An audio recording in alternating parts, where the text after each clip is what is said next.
In 2012, the first installment of what would go on to become the Hobbit Trilogy was released, a sequel series that was really a prequel to the critically acclaimed, universally loved, groundbreaking and money-making juggernaut that was The Lord of the Rings. But fans and critics alike were much less satisfied with the Hobbit films. Although they were made by largely the same creative teams and were also based on a beloved novel by J.R.R. Tolkien, they failed to capture the magic of the original trilogy. But each Hobbit movie made about $1 billion, so the studios cried themselves all the way to the bank. On a completely unrelated topic, I made a video essay looking at the Soviet Lord of the Rings and it was pretty popular. So today we're going to look at the Soviet adaptation of The Hobbit.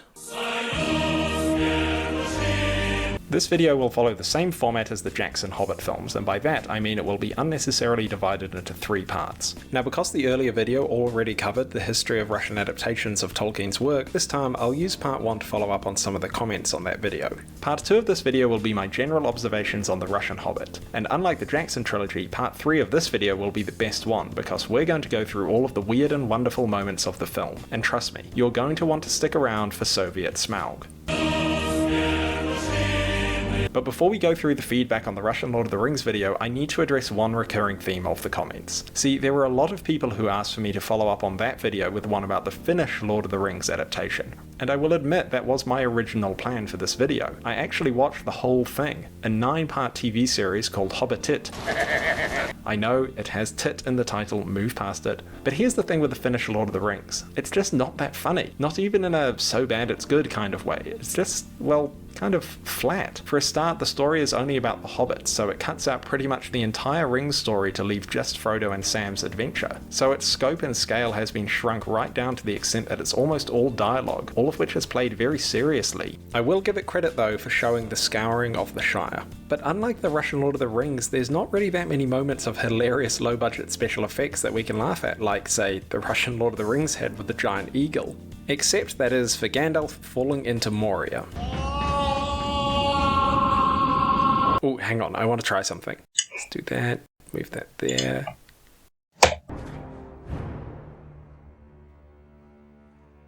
Fly, you fools! Yes! So I'm sorry, but I won't be making a video about the Finnish Lord of the Rings. But because I felt like I needed something to show for the 3.5 hours of my life that I spent watching it, there are 3 things that are worth mentioning here. The first is that the actor who plays Gollum has got to be related to Andy Serkis somehow, because not only is his portrayal of Gollum's voice surprisingly similar,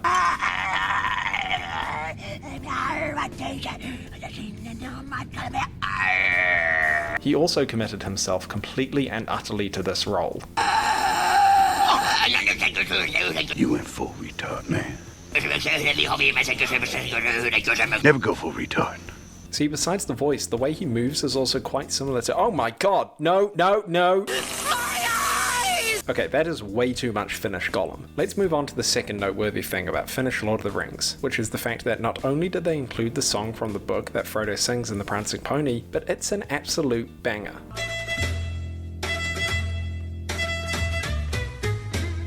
Ja isännän koira pieni se, hyvin vitsejä ymmärtää. Ja isännän koira pieni se, hyvin vitsejä ymmärtää. Kun hauskat on jutut vieraiden, niin hörössä ovat korvaukset ja se nauraa hähähähä. Also, while we're in The Prancing Pony, in this version, whenever someone puts on the ring, they vanish not so much in a puff of smoke, but in a full-blown explosion. The ring is mine. The final thing worth mentioning is absolutely my favourite part of the entire Finnish Lord of the Rings series, and what's more, it is never explained or even acknowledged, and that thing can be described with 2 of the coolest words you can possibly put together: Samurai Boromir.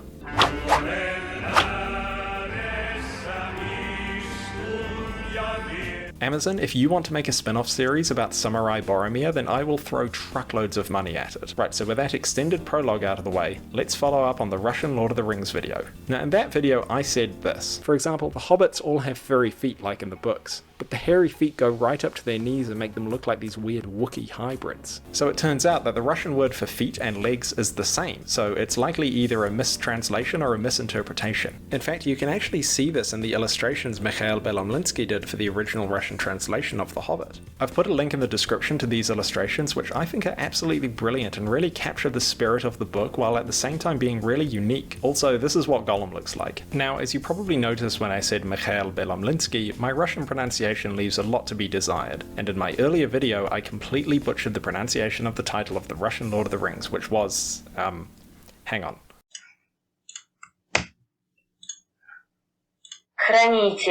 Хранители. In my defense, I did say that my Russian pronunciation would be both inconsistent and wrong, but that wasn't very obvious, so I'll say it here again, and I will happily acknowledge to actual Russian speakers that I said it incorrectly. I'm sorry. Apology accepted.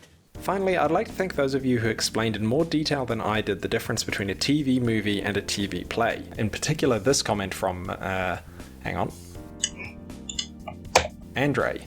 Huh. TV play means shoot everything with minimal or cheapest effects without doubles with natural sounds like a play in a theatre, and do it as fast as you can to decrease the cost of production and payments to actors. On that note, there were a lot of great comments pointing out the obvious fact that Russian film and TV is not all like this, and that was the case before, during, and after the Soviet era. Like with literature and theatre, Russia has given us some of the best films ever made. Ever heard of Battleship Potemkin? Come and see Andrei Tarkovsky's filmography? If you thought that this low-budget TV play was at all representative of Russian or Soviet TV and film, then that's like thinking the Star Wars Holiday Special is representative of Hollywood. But unfortunately, it has to be said that the Russian adaptation of The Hobbit is not quite on par with Tarkovsky. Let's start with the name. You might think that these are the opening credits. Well, it's actually just the title of the film scrolling past like the opening of Spaceballs. The full title of this movie is The Fabulous Journey of Mr. Bilbo Baggins, The Hobbit, Through the Wild Black Forest,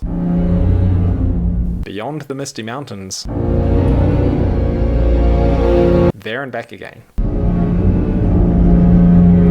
According to the fairy tale of John Tolkien's The Hobbit. So yeah, we're just going to call it the Russian Hobbit. Like Hranители, the Russian Lord of the Rings adaptation, it was produced by Leningrad TV, which is now Channel 5. It was made as part of a TV series of fairy tales aimed at children called Tale After Tale, and was adapted from a 1979 stage performance of The Hobbit by the Leningrad Theatre for Young People. And if you think I didn't spend way too long in the deepest depths of Russian YouTube to find you footage of that play, well, this is clearly your first time watching a Pentex video.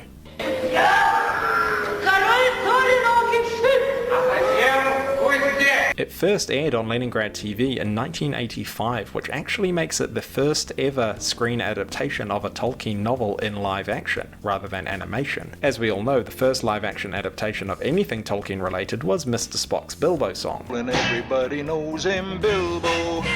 Bilbo Baggins. Yeah, you guys were making fun of the Russian Lord of the Rings. Now, you might be wondering if Leningrad TV even had the rights to adapt The Hobbit for TV. Well, the short answer is no. The long answer is...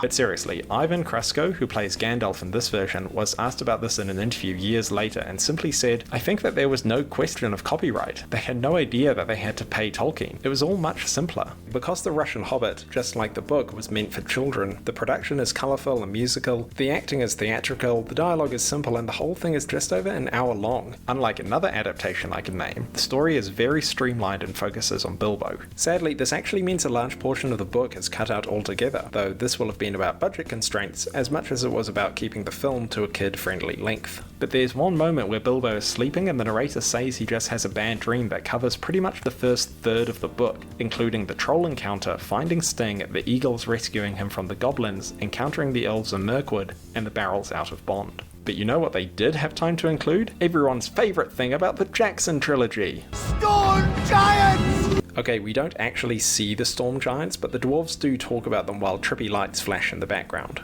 But even though a lot of iconic moments were cut, this adaptation is remarkably faithful to the original book, and I think it actually captures the intended spirit and tone of Tolkien's book much better than the Jackson films did. Now, I know Jackson was trying to make a thematic sequel to The Lord of the Rings rather than a children's fairy tale. That doesn't change the fact that The Hobbit is still a very different book from The Lord of the Rings. This TV play feels like that book, and it has the same charm and simplicity. Much of this has to do with the narrator, played by Zinovy Girt. Unlike the narrator in Hranители, Girt actually narrates the film, rather than silently staring at the camera. Oh, just on that quickly, the top comment on the other video was, "That's not just any narrator, that's USSR Tolkien," which is just... Perfection. So yeah, as far as I'm concerned, that's the narrator's name of The Hobbit as well. Anyway, you'll notice that USSR Tolkien is in a modern setting, and I actually really like this touch. The book is written in such a way that it reads like Tolkien himself is speaking to you from the modern age, so having this framing device actually works for this production. Having a narrator also helps tie the episodic structure of the story together by bridging the gaps between scenes and explaining away anything that needs resolving off screen. Something else the Russian Hobbit does better than Hobitit is the fact that it actually makes use of some filmmaking techniques to add to the story. This is most obvious in the unexpected party scene, where Bilbo runs back and forth answering the door as new dwarves arrive, hanging and rehanging his scarf each time while some Benny Hill type music gets faster and faster.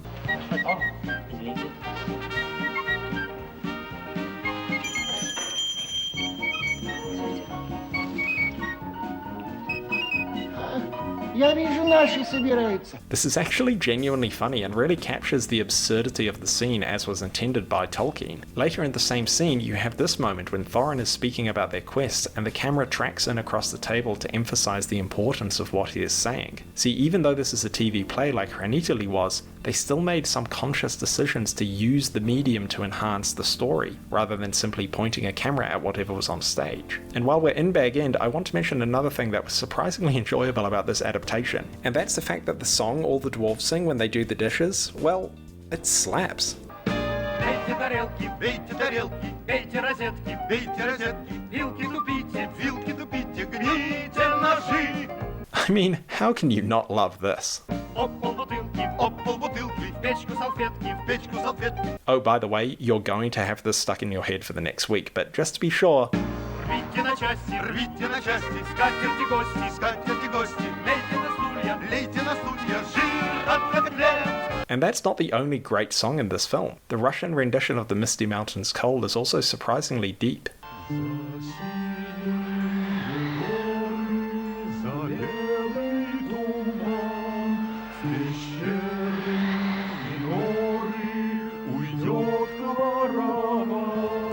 Unfortunately, in The Russian Hobbit, the music isn't all great. Now, I know the Hobbit book has lots of songs, including the one the goblins sing. Well, The Russian Hobbit takes the goblin song and goes further with it. Much further. How much further? Well, there's no easy way to say this. Viewers, I present to you Goblins, the musical. Хлоп, стоп, вот тебе хлоп, глядь, хвать, как тебя звать? The Leningrad State Academic Opera and Ballet Theatre, everyone. No, seriously, that's who those dancers are. Oh, and that's not their only appearance. Oh no, don't you worry. They return for an encore with their hit sequel, Lake Town, the musical.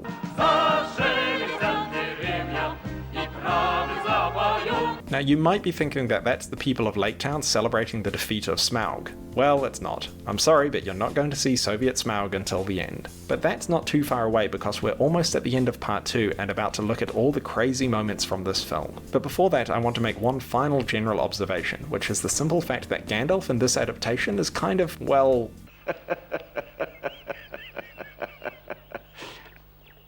For a start, this is his permanent facial expression. He looks like he's had a few too many mushrooms. Secondly, why is he glittering? Thirdly, when he sends Bilbo off on an adventure, the music playing is definitely bad guy music.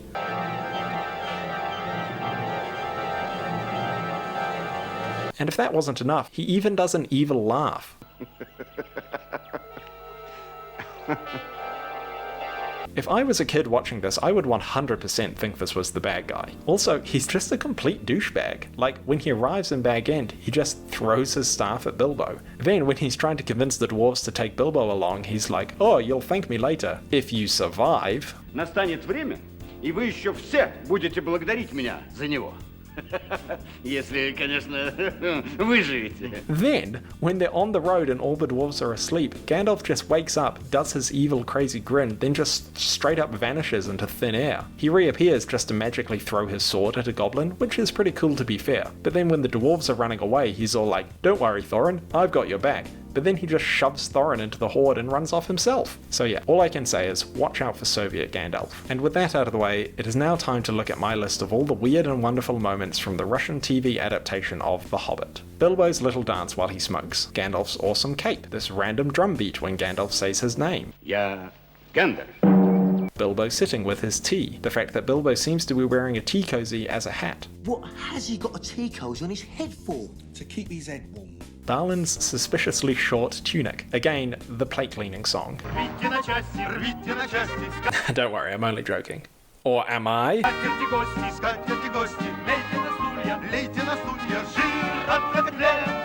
Bilbo's reluctant attempt to dance to the song while Gandalf has clearly smoked something stronger than the old Toby, the way everyone pronounces Arkenstone.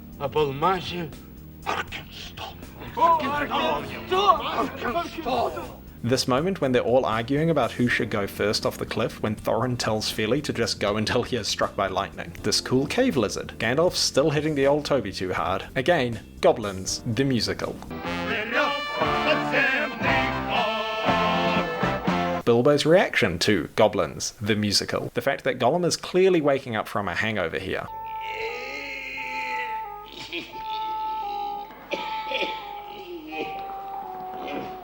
Gollum's entire costume, Gollum's weird hand gloves, Gollum performing his riddle like it's a Shakespearean epic. Без голоса кричит, без зубов кусает, без крыльев летит, без горла завывает. A fish! Gollum's laugh. Bilbo vanishing. Gollum standing up so we can see his full outfit. These puppet spiders. The music playing while Bilbo distracts the spiders. Эй, хо-хо-хо! Жирный паук сгромоздился на сук. Bilbo throwing a stick at the spiders. Эй, вы! Lake Town, the musical. The dwarves entering Smaug's lair. This moment when you think Thorin is going to give Bilbo a fortifying drink before he faces the dragon, but he just throws some water in his face. Bilbo's little dance when he finds the Arkenstone. Which brings us to Soviet Smaug. Now, we've seen other dragons on film, great, terrifying beasts, but Smaug was among the greatest of all dragons. Hundreds of years old. Although, Tolkien Geek side note here, there is some debate about exactly how old Smaug is that even I'm not going to get into right now. Suffice to say, he was ancient and terrifying. The great worm of the sky whose fire decimated Dale and Erebor and became master of the Lonely Mountain. That is who Bilbo is about to face. Smaug the Tremendous, chiefest and greatest of calamities. Smaug the Tyrannical. Smaug the Terrible. Smaug the tiny puppet?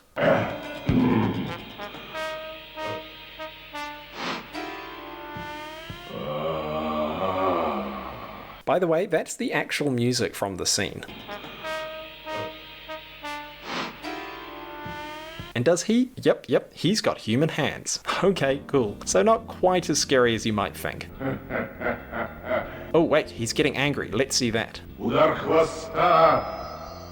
Подобен удару молнии. Yeah, not that scary. But wait, doesn't Smaug attack Lake Town? Oh yes. Yes, he does. You know what? I'm just going to play you that entire sequence. Рубите мосты! К оружию! Не теряйте времени, Берт, и помните, слева на груди у него в панцире дырка, я видел это собственными глазами. Стрела моя. Лети и бей Бентка.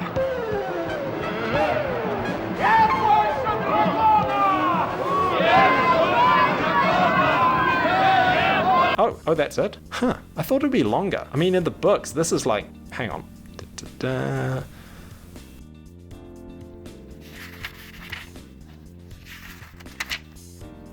5 pages. That's like a whole movie. Anyway, that's pretty much it for the Russian Hobbit. The Battle of the Five Armies is briefly shown. The narrator describes it while this montage plays. Like in the book, Bilbo is unconscious for most of it. When he wakes up, Gandalf is there, laughing, even though he's just witnessed hundreds of deaths in battle. A dying Thorin reconciles with Bilbo, and the king under the mountain is carried away. All that remains is for Bilbo to farewell each of the dwarves, for Gandalf to give one final terrifying wave, and for him to finally return home to Bag End, where, as the narrator tells us, he lived happily ever after, to the end of his days. And now, in the spirit of Japanese literature and Tolkien's love of poems, I leave you with this haiku in honor of Samurai Boromir. One does not simply kill Samurai Boromir. Oh no, many arrows.